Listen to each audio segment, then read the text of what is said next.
Hi, I'm Ben. I work here at Google, and I met Deepa about 6 years ago. And when she came and gave her previous talk at Google, and the story that she told about how educating a girl transforms the society and the culture around it just moved me, and I realized how many things it can solve. So. This talk is 6 years advanced from what I saw, so I'm looking forward to seeing it too. But Deepa is giving back to the community around Calcutta, as she promised to do when she left there 45 years ago. I give you Deepa. Good afternoon, everyone. Thank you for welcoming me back to your beautiful campus. Really enjoy being here and being with all of you. You are all doing great work to change the world, and it's very good to be in an organization that not only knows about making money, but also knows the concept of giving back to make the planet a better place. Now, I believe that you can see my graphics as I'm speaking. The planet is in our hands, and currently, unfortunately, the planet is not in very good shape. On October 31st, 2011, the planet's population reached 7 billion. Of that 7 billion, there are currently, it is estimated that about 3.5 billion people are living on less than $2 a day. And that has a great impact on children, particularly girls and women. It's currently estimated that more than 30%, about 600 million children, are living in extreme poverty around the globe. So, when I give my speeches, I usually ask people listening to me, what does the word poverty mean? If I asked each one of you what that word would mean, I would get many different answers. Does the poverty, Oprah Winfrey went to do a school in South Africa. And when she came back, Diane Sawyer asked her, why did you go to South Africa to do this work when there is poverty in this country? And she gave two very good answers. She said, in this country, there are opportunities for everyone. And in this country, when I go to a poor section and children see me coming, they ask me if I can buy them an iPod. Whereas in South Africa, they asked me if I could buy them an education. Which one would you do, Diane? Those were very good answers.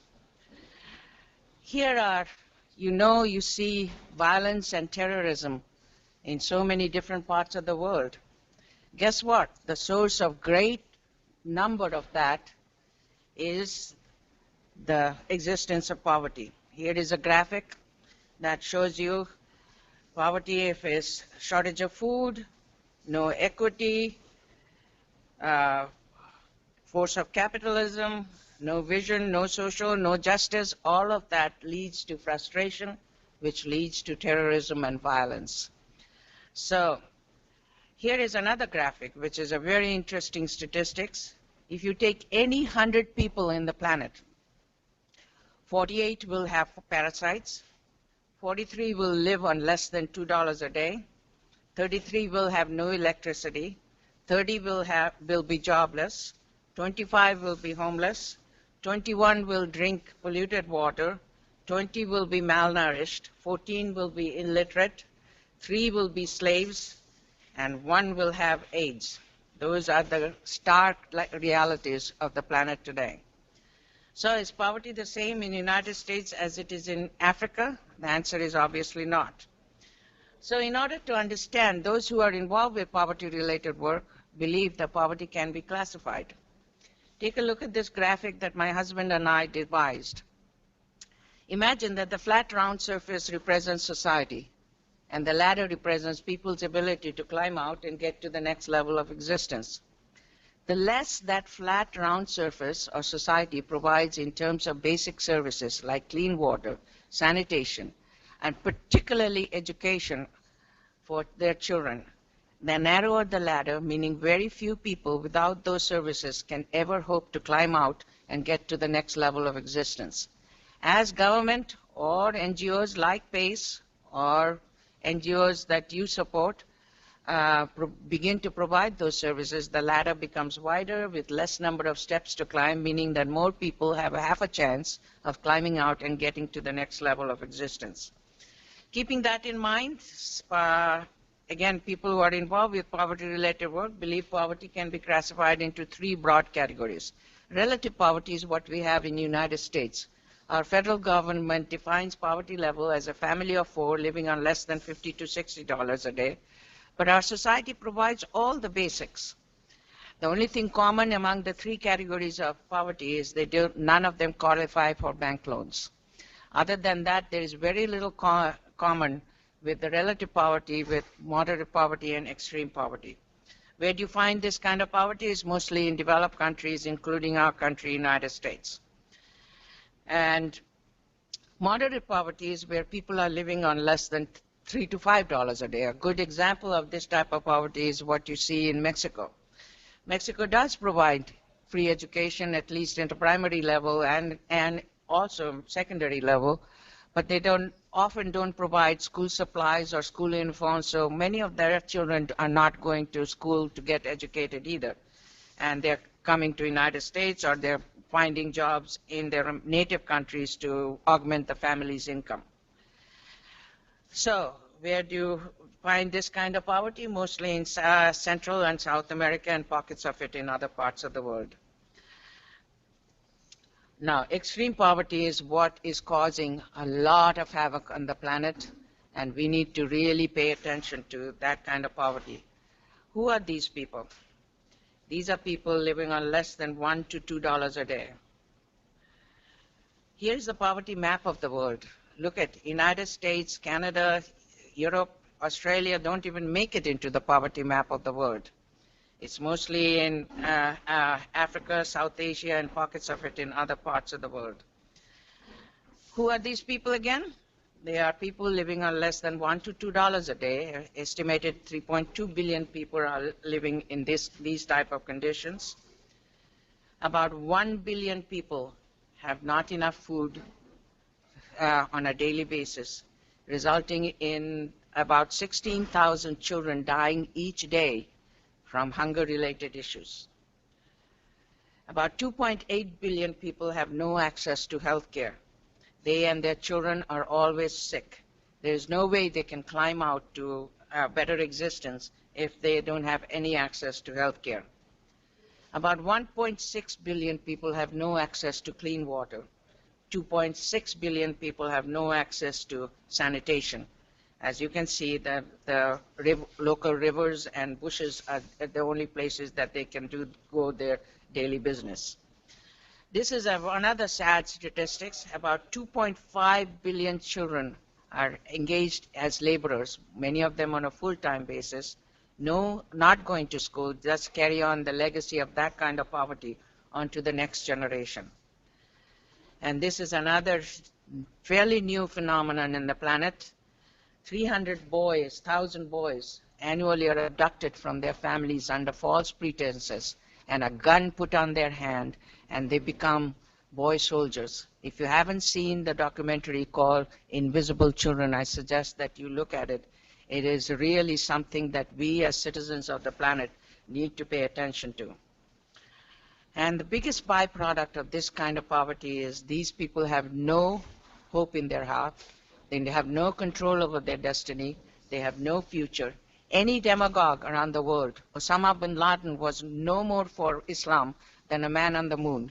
He just knew how to prey on people like this that had no way to respond to anybody abusing them around the planet. All of these issues, the biggest impact it has are impact on children and women and girls. So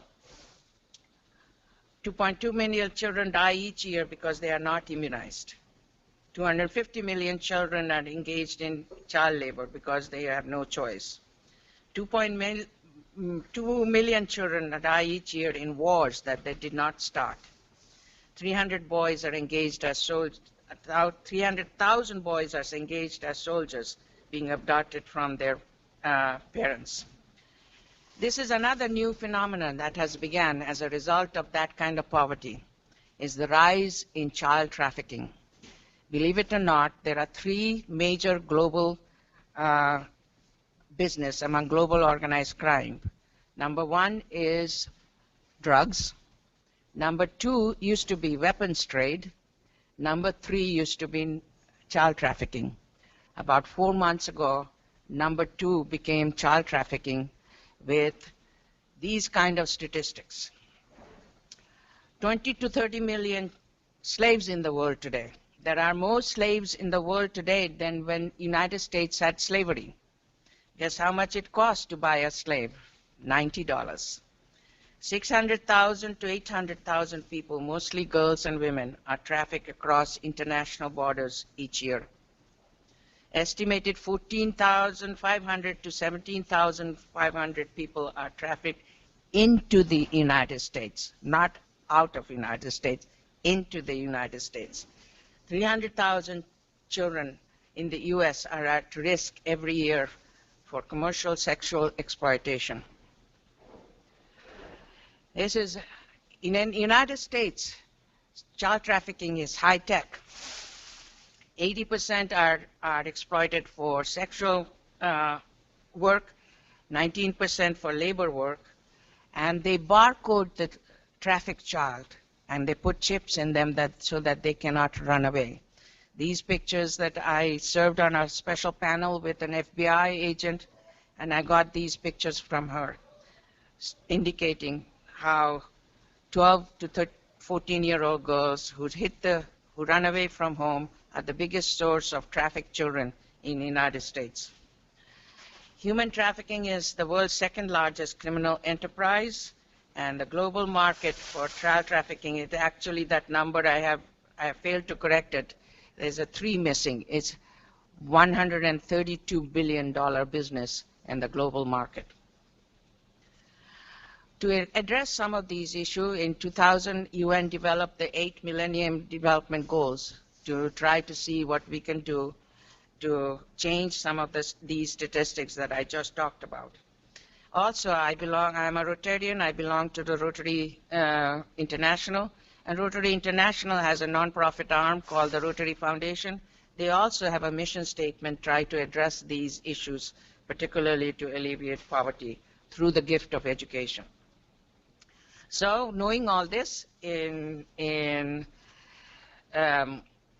I wanted to make a difference because I come from a country, most of you growing up in this country, remember your parents telling you, finish the food on your plate because there are starving children in Africa. I grew up with my mother telling me, finish the food on your plate because there are starving children outside the window. So I always thought that when I had some means, I would want to make a difference. So when I was doing the research as to what is the best way I could do it, believe it or not, I found out that the best way to make a difference is through education, particularly through the education of the girl child. So, why girls? Here is a wonderful Chinese proverb. Chinese believed that women hold up half the sky. And that's why, if you haven't read Christophe von Woodan's book, it is called Half the Sky because he's married to a Chinese lady. And here is an African proverb that also believes that when you educate a boy, you benefit an individual. When you educate a girl, you benefit a community. Why is that statement true? Because it is seen when you go to a rural place and you give education to a boy, boys as they are, they invariably leave the rural area and go to an urban area to find a better job.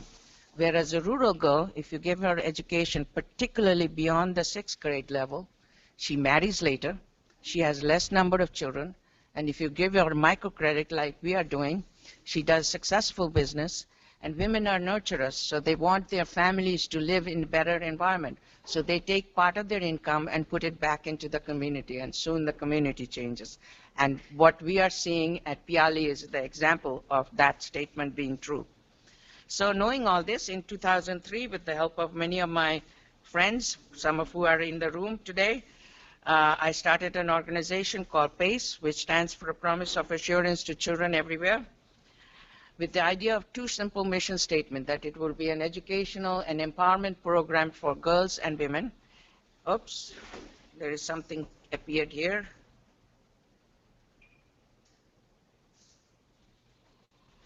And that we will build the first prototype model that can be duplicated around the world to try to impact the statistics that I just gave you.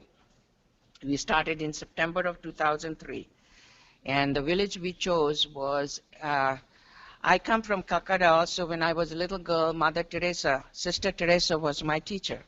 So the board decided that the first school needed to be in Calcutta. So in Calcutta, there are many slum areas, but when the politicians want to look good, they arbitrarily take the slums away. So since we wanted permanence, we went away from the city and found this village where they were taking 5- and 6-year-old girls and selling them for prostitution. And that least number of girls were going to school here. So it is a village called Piali Junction, which is 45 kilometers from the city. When I started, the villagers earned less than $1 a day. We started with a simple rented facility, nothing fancy, but the biggest gift I give them that many years ago was a gift of pride and a gift of future, gift of laughter, and a gift of hope. And now here is the new campus.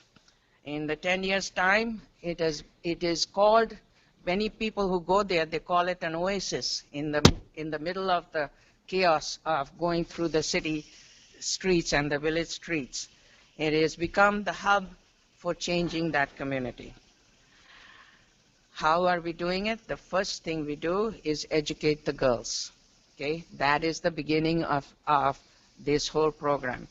It is a tool against child trafficking, enslavement, child marriage, and denial of basic human rights, that we are giving them back that gift.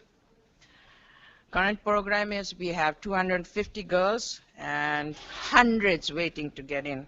As a matter of fact, an American girl is the in-country director in the school right now, and she says it's harder to get into Piali Learning Center than Harvard, because initially I had to talk the parents into allowing the girls into coming to school. And this 10 years, it has become such a popular thing that we have a huge problem. We only take 25 each year into the nursery class. And so it's successful beyond my imagination. So what do the girls are supported at the cost of $375 per year per girl. And we have at your company, we have several of your, like Ben and others, who are supporting, sponsoring girls. And what does that $375 buy? Just imagine, go to San Francisco to eat in a fancy restaurant for a few times, and you would have changed a human life profoundly. And it provides a very wonderful education, even better education than some of our US schools provide.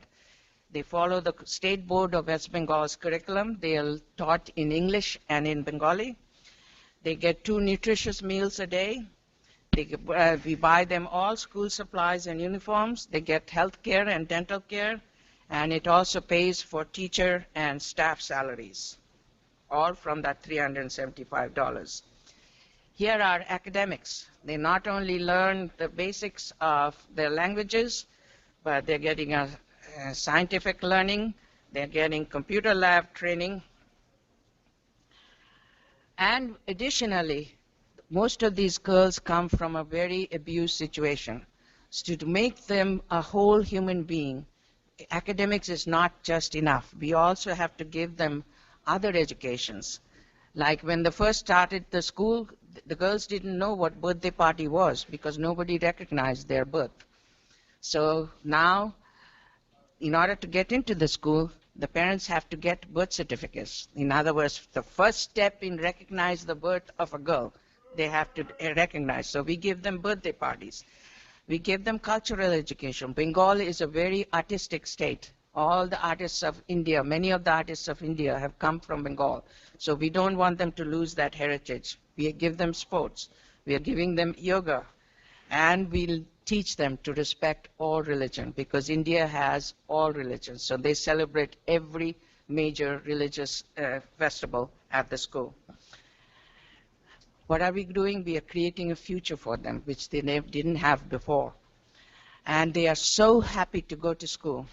When I hear American students are dropping out of high school, I want to take them to the school to show them what a wonderful gift our society is giving them, that they would take it a little more seriously. And here, every time if you go with me, they will do a big cultural production for you. We are also preventing trafficking. That trafficking, they are not taking these girls anymore from that village for sex trade. We have begun to change the lives of the girls, but I found out that that wasn't sufficient. They were getting clean water at the school 5 days a week, but on weekends they were getting dirty water from the ponds. So even though we give them worm medication, it wasn't working. So I decided that it wasn't working. So we had to provide the infrastructure so that the girls could succeed. So we then began to educate their mothers. Okay? The mothers are supported at the cost of $175 per year per woman. They are educated in Bengali and basic English, but most importantly, they are educated in accounting so that they can do simple businesses for themselves. And we give them vocational training. So here are the training that they are receiving. They are receiving training in sewing, chicken farming, and jewelry making. And sometimes when we can provide some of these products and you can get them from Ben, when you buy the products, it supports their community and their families. And then Rotary International also supported me in a big way. In 2009, they gave us a $331,000 grant, which stands for Health, Hunger, and Humanities Grant, and it is a tremendous collaboration between PACE and Rotary. And this is the water they used to drink from the local ponds. This is the water they are drinking. We put 40 new clean water wells, each one 1,000 feet deep, because there's natural arsenic in the water supply, in the groundwater. They are no longer drinking water from the ponds. We put in 400 eco toilets throughout the village. Why is it eco? Because it's made up of 2 holes. One of the holes, when it gets filled up, they close it up, and it biodegrades and becomes fertilizer, so the villagers can sell it and an additional income for them. And then they use the other one. There are 400 of them in that village. We are also very unusual rural school in India, in that the Australians came in and they visited and they said, what are you going to do with all the waste? I said, I don't know. There's no sewage system in the village. So they put in a self-contained sewage treatment plant on the campus. And we recycle the water, we made the campus plastic-free, and we are composting kitchen waste, just like you are doing at Google. These people had no access to health care. We hold many healthcare camps that's improving not only the health of the girls, but their mothers and their fathers.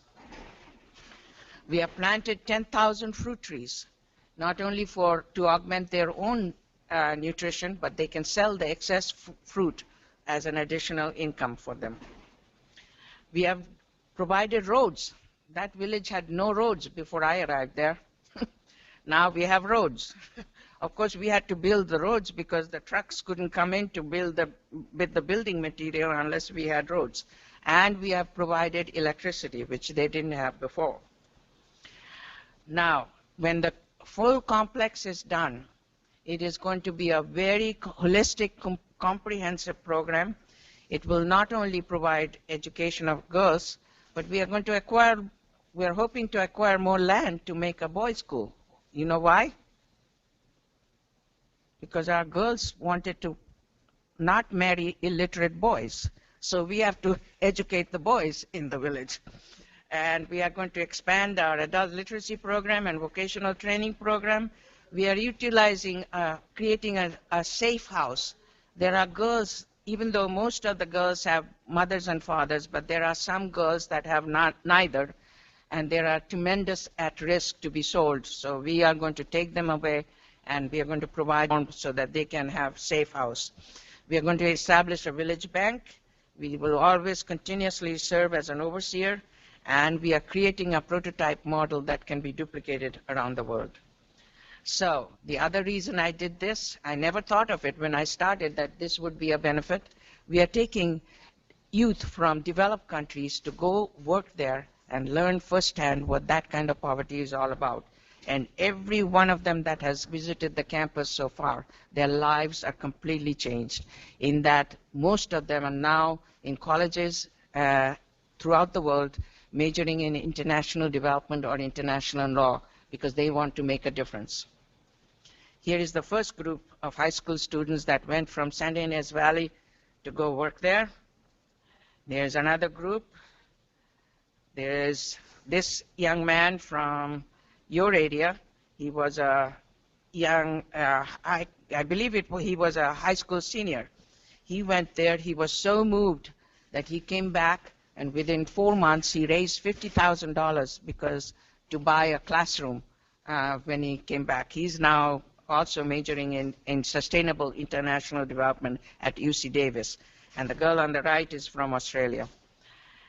We normally take 16 years or older, but the first time we took a 14-year-old boy and a 10-year-old girl who went with her mother. And the 10-year-old girl came back so impacted by this that she came back and went on Facebook and she did a project called Project Help a Sister. And she collected Barbie dolls from all over the United States and used pillowcases. She, with her help of her nanny and her mom, made tent dresses for the girls, and the Barbie dolls' clothes were taken away, and they were put saris on all the Barbie dolls, and I had to carry all 600 of them to the school as gifts for the girls. This is my special girl.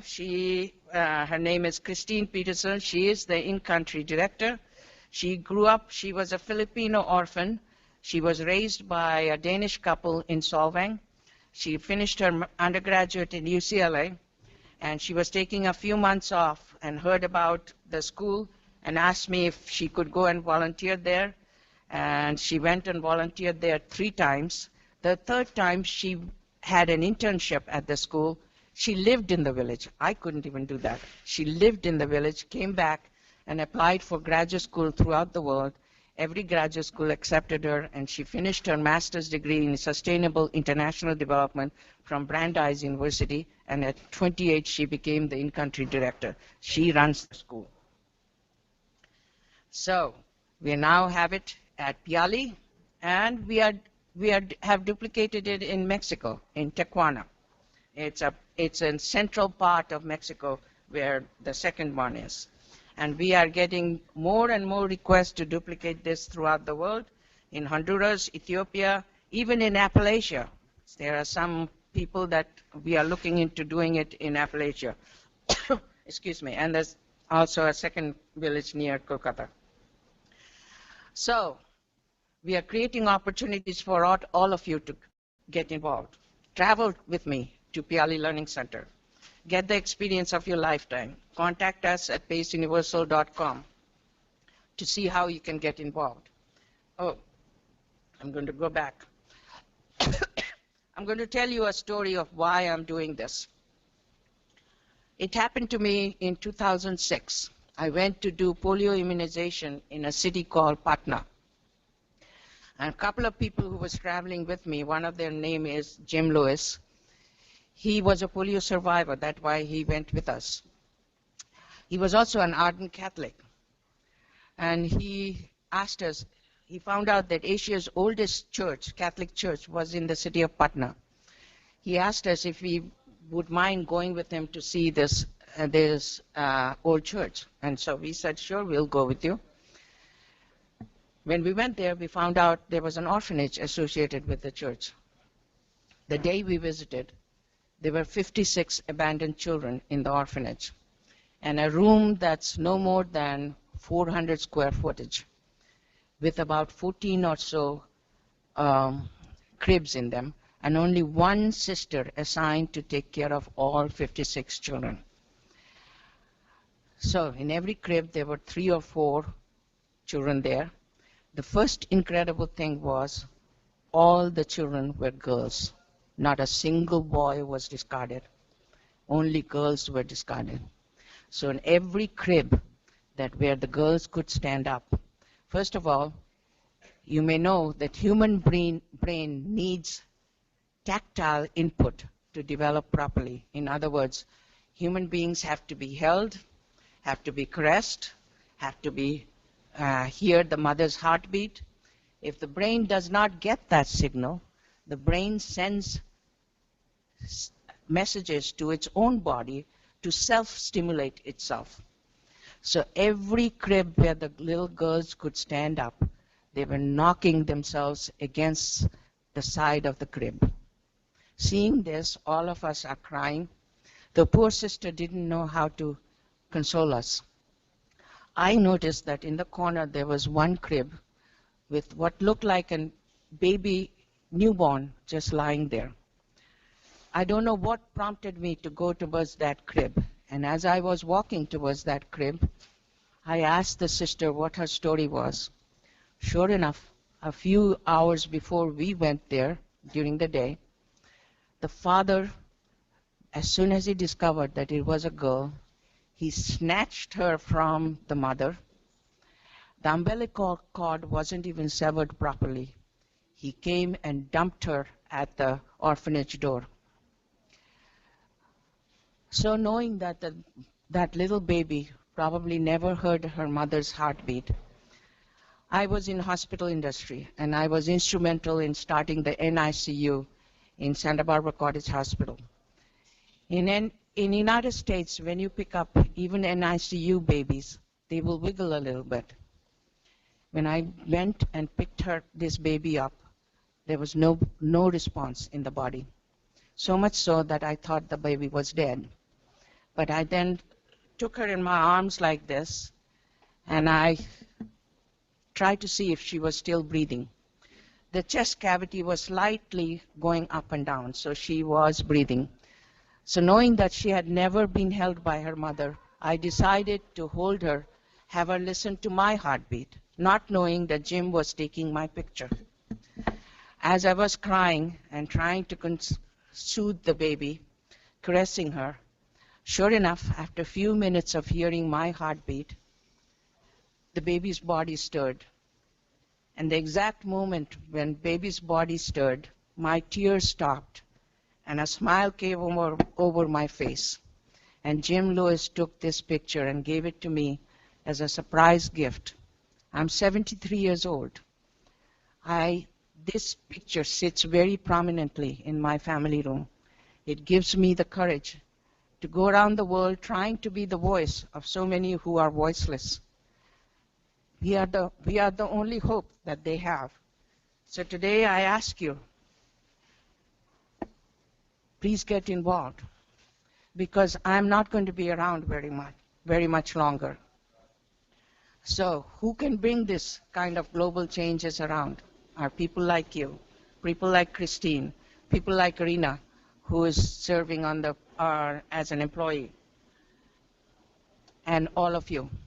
So please contact us at paceuniversal.com. Open your hearts and pocketbooks to support our work, because the planet really needs us to create this image for the planet. Now there is a video that I would like you to see.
Thank you for listening.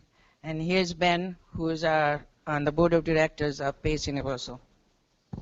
So if you would like to go to PLE Junction, please email contact@paceuniversal.com. If you would like to give and you are a Googler, you can go to go/give to Pace. If you go to go/give to Pace, then you will be brought and Google will match your donation. So thank you all very much. And thank you, Deepa. Thanks for coming.